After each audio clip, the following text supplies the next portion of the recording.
In the time before maps knew her name, before history books bowed to her legacy, the lands of Hausaland trembled under the feet of a woman. Not just any woman, but a queen forged in war, crowned by will, and remembered by warriors. She rode like thunder across the Sahel, her sword a line in the sand that few dared to cross. Her voice could command 1,000 soldiers, her eyes set empires ablaze. To some, she was a protector, to others, a conqueror, but to all, she was Queen Amina of Zazzau. Zazzau, an ancient Hausa city-state nestled in what is now northern Nigeria. Back then, it was one of the powerful 7 Hausa Bakwai kingdoms, vibrant with trade, tradition, and conflict. Camels laden with salt and kola nuts passed through its gates. Scholars debated beneath the baobab trees, and drums of war echoed beyond the walls. This was a time of shifting sands and shaken swords, where cities rose on alliances and fell on betrayals. And from this dust rose a legend. But Queen Amina's tale did not begin on a battlefield. It began with a whisper, the kind that crawls through palace halls and stirs the spirits of ancestors. The birth of a queen, daughter of the drum and crown. She was born in the mid-16th century, daughter of Bakwa Turunku of Zazzau, a matriarch known not only for her rule, but for her wisdom. From the moment Amina cried her first cry, the royal soothsayer whispered, "This one will not only walk among men, she will lead them." Amina's childhood was unlike most. She was born into privilege, but never complacency. While her siblings learned diplomacy and court rituals, Amina gravitated toward the stables, the guards' quarters, and the training fields. She wanted to fight, not just reign. She learned to ride before she could read, trained with spears before she could speak in courtly prose. Elders called her stubborn, warriors called her bold. Her grandfather, the king's brother, called her Gimbia Jaruma, the princess warrior. By her teens, she had her own battalion, not in title, but in spirit. Soldiers followed her, even before they were ordered to. Her father, King Bakwa, ruled peacefully, strengthening Zazzau's position through trade with the mighty Songhai to the west and Kanembornu to the east. But Amina dreamed of more. Amina's coming of age coincided with a time of unrest. Zazzau's neighbors were growing hostile. Trade caravans were raided. Borders were tested. Whispers of betrayal hissed in the royal courts. Amina saw what others ignored. Peace was only a pause, and she would not wait for war to knock. She would ride to meet it. But first, she needed to learn the art of war. Not just swordplay, but strategy, terrain, deception. She learned from captured generals and traders, from griots and blacksmiths, and she kept notes. One night, when raiders from Nupe attacked a Zazzauan village, Amina defied orders and led a night raid to repel them. She returned at dawn, bloodied, victorious, and hailed by the people. "Let her wear the crown," an old griot murmured. "She's not the heir Zazzau expected, but she is the one the ancestors have sent." But the throne was not yet hers. When Bakwa died, Amina's brother ascended the throne. His rule was brief. Some say illness, others whisper poison. Regardless, the court turned to Amina. "Let the daughter of the lioness take the reins," said the elders. And so she did. Crowned as Queen of Zazzau, Amina wasted no time.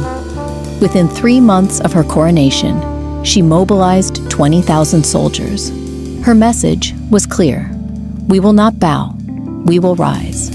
Her first campaigns were swift and brutal. She secured Zazzau's western borders, expanded trade routes, and demanded tribute from her foes. Each victory brought new warriors to her cause. Each defeat taught her more about her enemies. She rode at the front, her armor crimson with war paint, her voice rising like a desert storm. Let the land remember who commands it. In the chronicles of African history, few monarchs ever dared to wage a campaign that would stretch across more than 1,000 kilometers of land. But Queen Amina, daughter of the drum, sister to steel, was no ordinary monarch. She was war wrapped in royal robes, thunder on horseback. After her coronation, Queen Amina declared war not just on enemies of Zazzau, but on limits themselves. Her vision was clear: to create a Hausa empire that would dominate trade, territory, and tales. She began with Kano, a powerful kingdom to the northeast, famed for its scholars and fortresses. Amina knew brute force wouldn't suffice. Instead, she cut supply lines, ambushed caravans, and stirred dissent among their vassals. In just 3 weeks, Kano bowed, not with open arms, but with open gates. Amina's decree: your rulers remain, but your loyalties change. You are Hausa still, but now you ride under the lioness. She moved next to Katsina, another vital Hausa state. There, she faced stiff resistance. Katsina's warriors were seasoned and proud. Their walls were high, their resolve higher. Amina responded with innovation. She ordered the building of siege towers from tamarind trees.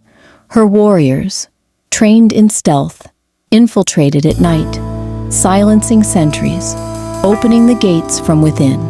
The city fell, not by sheer strength, but by cunning. She does not fight like a queen, an old Katsinan general would later say. She fights like time itself, slow, relentless, and always victorious.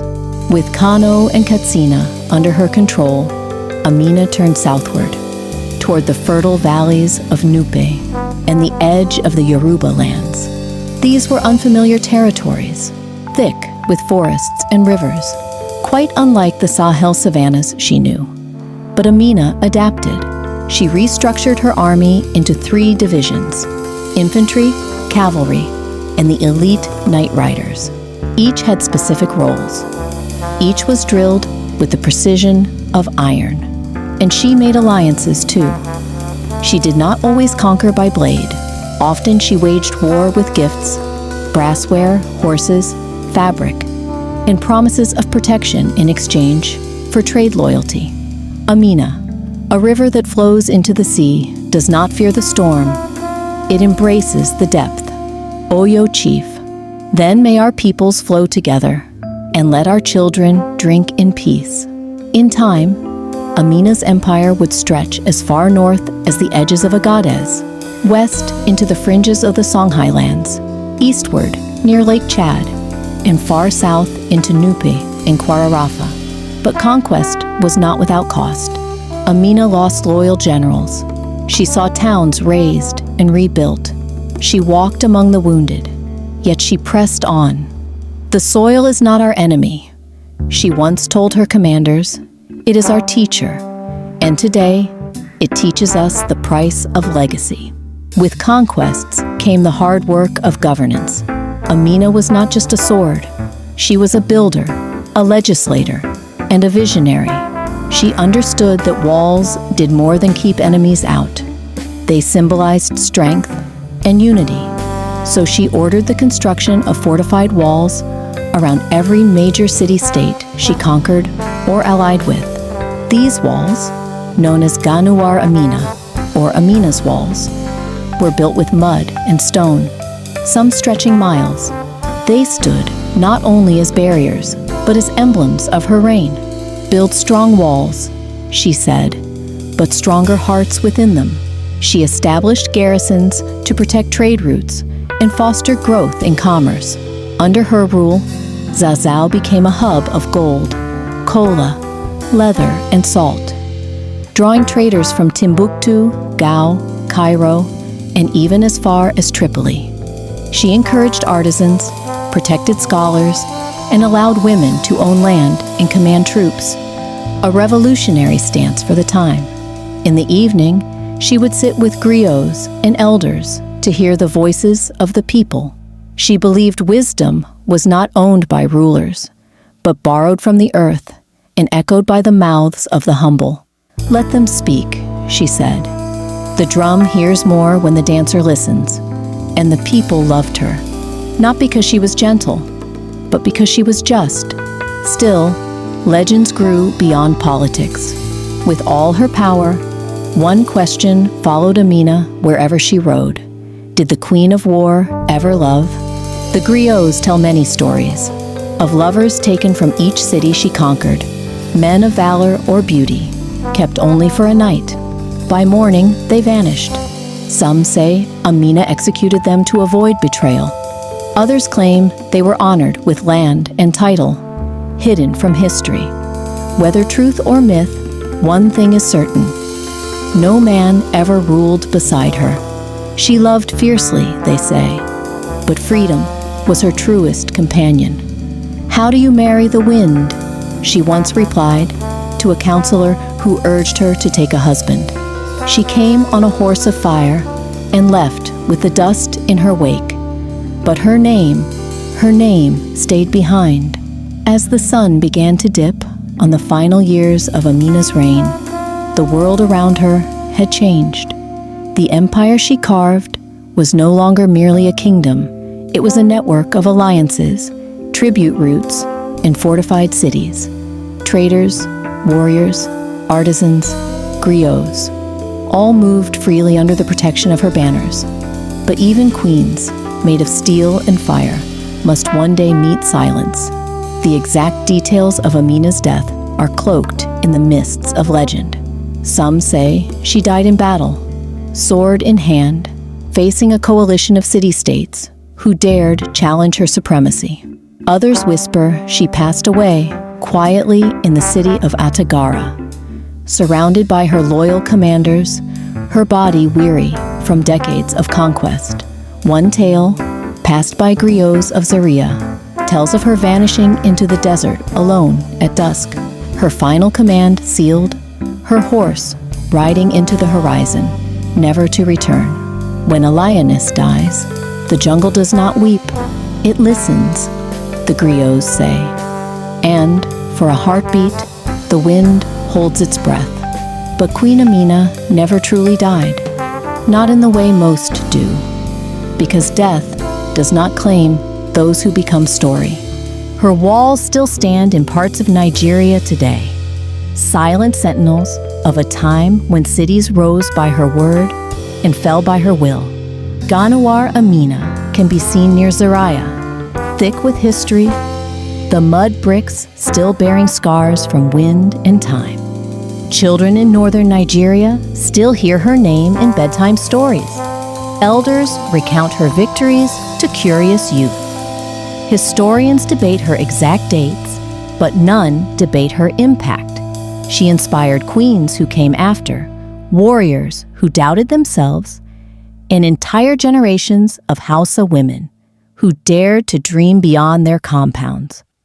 In the 20th century, Nigeria honored her with statues, currency designs, and roads bearing her name. But her greatest memorial remains in the oral histories of the land. Queen Amina, say the people of Zaria, was not a woman. She was a moment, and moments do not die. In the many stories that form her legend, Queen Amina left behind not just victories, but wisdom. Here are some sayings attributed to her, or born from her reign. A queen who fears the storm builds her palace in a cave. Amina built hers in the path of thunder. He who walks behind the lioness learns to hunt without roaring. Walls fall, but the memory of who built them remains. Let your children know you did not inherit the world. You took it. Was she ruthless?